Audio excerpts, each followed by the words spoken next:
ከወንድማችን እፎይ ጋር በተያያዘ አንዳንድ በጣም የሚያስገርሙ ነገሮች እዚህ ቲክቶክ ላይ ያየው ነው።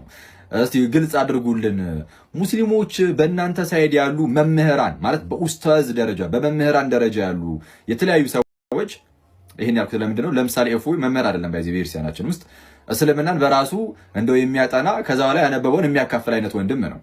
በእስልምናው ሳይድ ግን በኡስታዝ ደረጃ በመምህራን ደረጃ ያሉ ሰዎች ሳይቀሩ አምላካችን ላይ እንዴት እንደሚሳለቁ እግዚአብሔርን አምላካችንን ጌታችን ኢየሱስን እንዴት እንደሚሳደቡ ሳትሰሙ ቀርታችሁ ነው ወይስ በእኛ ሳይድ ቢሳደቡም ችግር የለውም በእናንተ ሳይድ ግን የሆነ እንደው ቅር የሚያሰኝ ነገር ከተሰማ አይ እንደው እንነሳለን የሆነ አምባገነን እንሁን አይነት ነገር ነው እንዴት ነው እየታሰበ ያለው? ልክ ለእንደዚህ አይነት ነገር እኮ ለመቆም ልክ ስትነሱ መጀመሪያ እናንተው ቤት ያሉ ልጆችን በመቆንጠጥ መምህራንም ቢሆኑ ኡስታዞችን ቢሆኑ በመከልከል በዛ ነው ባይዜ ሊጀምር የሚገባው። ለምን ይሄንን ያልኩት የተወሰነ ቪዲዮችን አሳያችኋለሁ አብረን የምናይ ይሆናል። ወደዛ ቀጥታ ከመግባቴ በፊት ግን አስቀድሜ አንድ ነገር ልናገር። በክርስትና ውስጥ ያሉ እንደዚህ ዲስከሽኖች ወይም እንደዚህ ውይይቶች ምናምን ከማንም ጋር እናደርገው ከእስልምና ጋር የሚሆን ከሌሎችም ጋር ይሁን በፍቅር መሆን አለበት፣ በዋህነት መሆን አለበት፣ በፍርሃት መሆን አለበት የሚለው የኔ ብቻ ሳይሆን የክርስትና ፕሪንሲፕል ነው። በቃ ከዚህ ፕሪንሲፕል መውጣት አንችልም፣ ግልጽ ነው። ይሄ ፕሪንሲፕላችን ነው። ስሜታዊ የሆነን ብንወጣ ራሱ ቃሉ ይጎትተናል። ማለት ቅዱስ ጴጥሮስ በመጀመሪያ መልእክቱ ምዕራፍ 3 ቁጥር 15 ላይ የተናገረው ነገር አለ።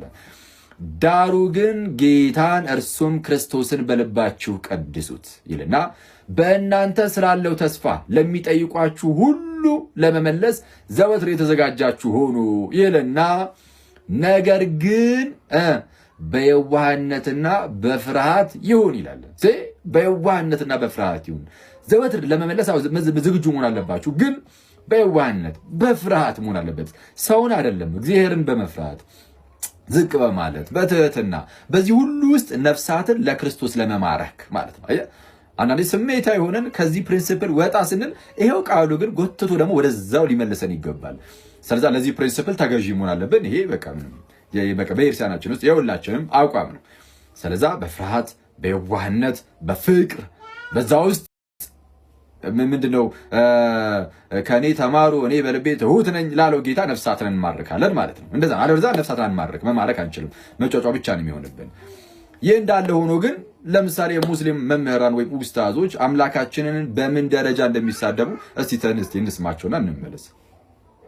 ኦሆላና ኦሆሊባ ሸርሙጦች ናቸው። እግዚአብሔር አግብቷቸዋል፣ ልጆች ወልዶባቸዋል። መልሱን አምጣ። ዝሙት ነው አይደለም? ይሄ አስወጣው። ይሄንን ባለጌ ዝሙት ነው አይደለም?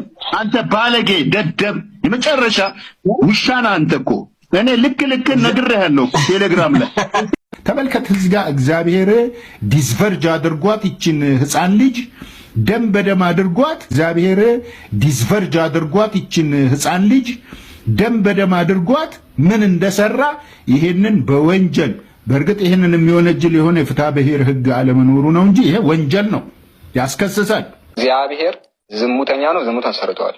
እግዚአብሔር ዝሙተኛ ነው፣ ዝሙት አሰርተዋል። የእግዚአብሔርን ብልትና ጡት የሆነ ጋር መተውሰድ በሉት ያሳፍራል። እግዚአብሔር ብልት ይለካል፣ በጣም ያሳፍራል። እግዚአብሔር ያሳፍራል በእውነቱ። ባለጌ ነው በጣም። አምላክ ጌ ነበረ፣ ወንድ ለወንድ የሚሳሳም አየሁ። ይሄን አምላክ ይታያል